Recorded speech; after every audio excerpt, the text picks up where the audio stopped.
Good morning dear students.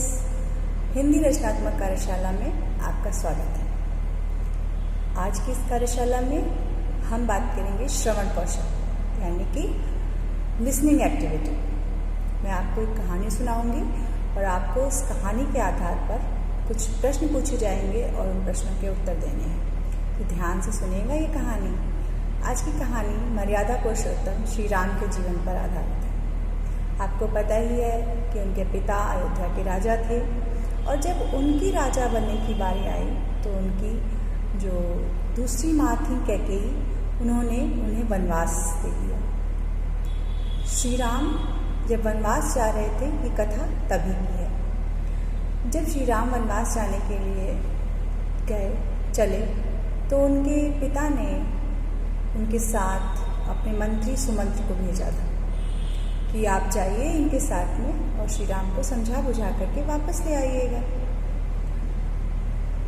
और अयोध्या की जो प्रजा थी वो भी श्री राम को बहुत चाहती थी, इसलिए प्रजा के भी कुछ लोग उनके साथ चल दिए कि जहाँ आप जाएंगे वहीं पर हम चलेंगे। तो एक जगह पर जाकर के जब हम वो अयोध्या की सीमा से बाहर आ गए, रात हो गई थी। भगवान श्री राम ने सबको विश्राम करने के लिए बोल दिया और जब सब विश्राम करने लगे तो वे माता सीता और अपने भाई लक्ष्मण के साथ में वहाँ से चुपचाप निकल गए ताकि उनकी प्रजा को दुख न झेलना पड़े उनके साथ चलने का।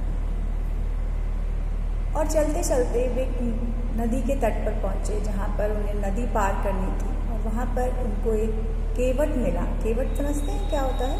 जो कि नाव से नदी पार कराते हैं। तो भगवान श्री राम ने उनको बोला कि आप मुझे नदी पार करा दीजिए। तो केवट ने कहा कि मैं पार तो करा दूंगा आपको, लेकिन आप बहुत होशियार हैं, मुझे पता है कि आपको नदी पार कराने में खतरा है मेरे साथ थोड़ा सा। तो भगवान ने पूछा खतरा? कैसा खतरा?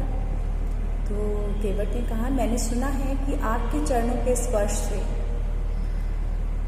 एक पत्थर जो था वो स्त्री में परिवर्तित हो गया था, तो कहीं मेरी नाव भी किसी चीज में परिवर्तित हो गई तो श्री राम ने कहा इसका उपाय तो आप ही बता सकते हैं कि आप कैसे मुझे नदी पार कराओगे। तो केवट ने कहा मैं ऐसा करता हूँ, मैं पहले ना आपके पैर अपने लकड़ी के कठौते में धोना चाहता हूँ। तो कठौता कहते हैं लकड़ी का बना हुआ एक बर्तन जैसा होता था पहले। तो वो बोलते हैं कि मैं इसमें आपके पैर धुलूंगा पहले और उसके बाद मैं आपको अपनी नाव में बिठा लूँगा। भगवान श्री राम के वो चरण पखारता है, चरण धुलता है और ये उसका एक तरीके से दो काम हो गए उसके कि उसने श्री भगवान के चरण धुले और दूसरा कि उसने ये सुनिश्चित किया, उसने ये संसार को दिखाया कि ईश्वर जो होते हैं वो अगर हमारे समक्ष अच्छा उदाहरण प्रस्तुत करते हैं। वहाँ पर आप देखेंगे श्री राम ने जो जाति धर्म का भेदभाव था वो भी हटा दिया, ठीक है। और उसके बाद केवट ने जब वो संतुष्ट हो गया पैर धुलने के बाद तो उसने माता सीता, लक्ष्मण जी और श्री राम जी को अपनी नाव में बिठाला और नदी पार करा दी। और जब वो नदी पार कर चुके तो भगवान श्री राम उसको पार उतरने के लिए कुछ पैसे देना चाहते थे क्योंकि उसने नदी पार कराई थी ना उनको, तो उनके पास तो कुछ था ही नहीं क्योंकि वो सन्यासी का वेश धारण करके आए थे। तो माता सीता जो थी वो अपने हाथ में एक मुद्रिका पहने हुए थी यानी कि अंगूठी, और उन्होंने अपने श्री राम के मन के भावों को समझा और अपनी अंगूठी उतार करके भगवान को दे दी। तो जब भगवान उनको केवट को वो अंगूठी देने लगे और उन्होंने कहा कि ये तुम्हारे पार उतारा है तुमने हमें नदी से, ये उसके लिए है। तो श्री राम जो केवट था वो तो उसने कहा नहीं प्रभु, आज मैं ये अंगूठी नहीं लूँगा, लेकिन उसके बदले में आपको मुझे एक वचन देना होगा। और वह वचन क्या था? उसने कहा प्रभु आज मैंने आपको ये नदी पार कराई है और आप ऐसा करिएगा कि जब मैं मृत्यु को प्राप्त हूँ तो आप मुझे भव सागर पार करा दीजिएगा। भव सागर यानी कि इस जन्म मरण के बंधन से मुझे मुक्ति दिला दीजिएगा।